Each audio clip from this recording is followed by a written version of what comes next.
Taste the Daily. விருதுநகரில் பட்டாசு சேமித்து வைக்கப்பட்ட குடோனில் பயங்கர வெடி விபத்து ஏற்பட்டதால் பரபரப்பு ஏற்பட்டது. சிவகாசி சாத்தூர் சாலையில் தனியாருக்கு சொந்தமான குடோனில் தீபாவளிக்காக வைக்கப்பட்டிருந்த ஆயிரக்கணக்கான பட்டாசுகளில் ஏற்பட்ட உராய்வு காரணமாக திடீரென வெடி விபத்து ஏற்பட்டது. இதைத் தொடர்ந்து அனைத்து பட்டாசுகளும் தீப்பிடித்து வெடித்து சிதறின. தகவல் அறிந்து வந்த தீயணைப்பு வீரர்கள் தீயை அணைத்து கட்டுக்குள் கொண்டு வந்தனர். இந்த வெடி விபத்தில் பல லட்சம் ரூபாய் மதிப்பிலான பட்டாசுகள் எரிந்து நாசமானது. கடலூர் மாவட்டம் காட்டுமன்னார் கோவில் அருகே ரேஷன் கடைகளில் தரமற்ற அரிசி வழங்கப்படுவதாக பொதுமக்கள் குற்றம் சாட்டியுள்ளனர். குமராட்சி மற்றும் அதன் சுற்றுவட்டார பகுதிகளில் உள்ள ரேஷன் கடைகளில் அரிசி, பாமாயில், துவரம் பருப்பு உள்ளிட்ட பல்வேறு பொருட்கள் வழங்கப்பட்டு வரும் நிலையில் ரேஷன் அரிசி கடும் துர்நாற்றம் வீசுவதாகவும் சமைத்து சாப்பிட முடியாத அளவிற்கு மோசமான அரிசியும் வழங்குவதாக பொதுமக்கள் குற்றம் சாட்டியுள்ளனர். இதேபோல் ரேஷன் கடைகளில் பாமாயிலும் கிடைப்பதில்லை எனவும் மக்கள் வேதனை தெரிவித்துள்ளனர். பொம்மை முதல்வர் ஸ்டாலினால் மக்களுக்கு தேவையான அடிப்படை பொருட்களை கூட தரமானதாக வழங்க முடியாதா என பொதுமக்கள் கேள்வி எழுப்பியுள்ளனர். வாணியம்பாடி அருகே ஊஞ்சல் கட்டி விளையாடிக் கொண்டிருந்த 9ஆம் வகுப்பு மாணவி கழுத்து இறுக்கி உயிரிழந்த சம்பவம் சோகத்தை ஏற்படுத்தியுள்ளது.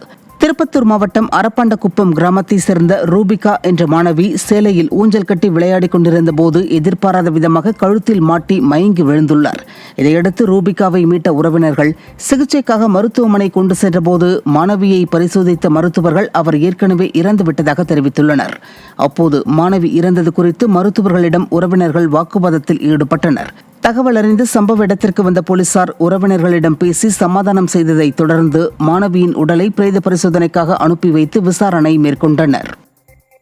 திருப்பூர் மாவட்டம் தாராபுரத்தில் உள்ள தேவாலயத்தில் உண்டியலை உடைத்து பணம் திருடப்பட்டுள்ளது.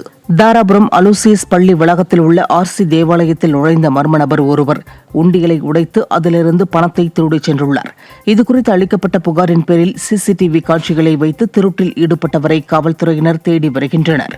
நிர்வாக திறனற்ற ஸ்டாலின் ஆட்சியில் ஏவல் துறை கும்பகர்ண தூக்கத்தில் இருப்பதாகவும் சிறிய திருட்டு குற்றவாளியை கூட கண்டுபிடிக்க முடியாமல் திணறி வருவதாகவும் பொதுமக்கள் குற்றம் சாட்டியுள்ளனர்.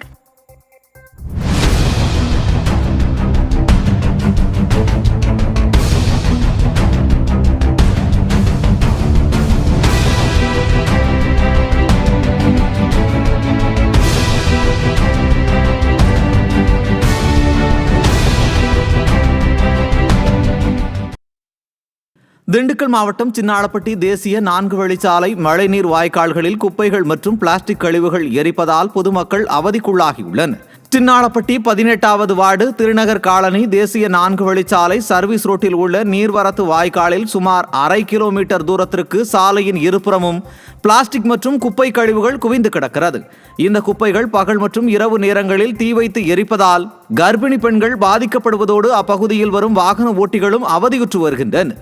நிர்வாக திறனற்ற ஸ்டாலின் ஆட்சியில் சின்னாளப்பட்டி பேரூராட்சி நிர்வாகம் உடனடியாக குப்பை கழிவுகளை அகற்ற வேண்டுமென அப்பகுதி மக்கள் கோரிக்கை விடுத்துள்ளனர்.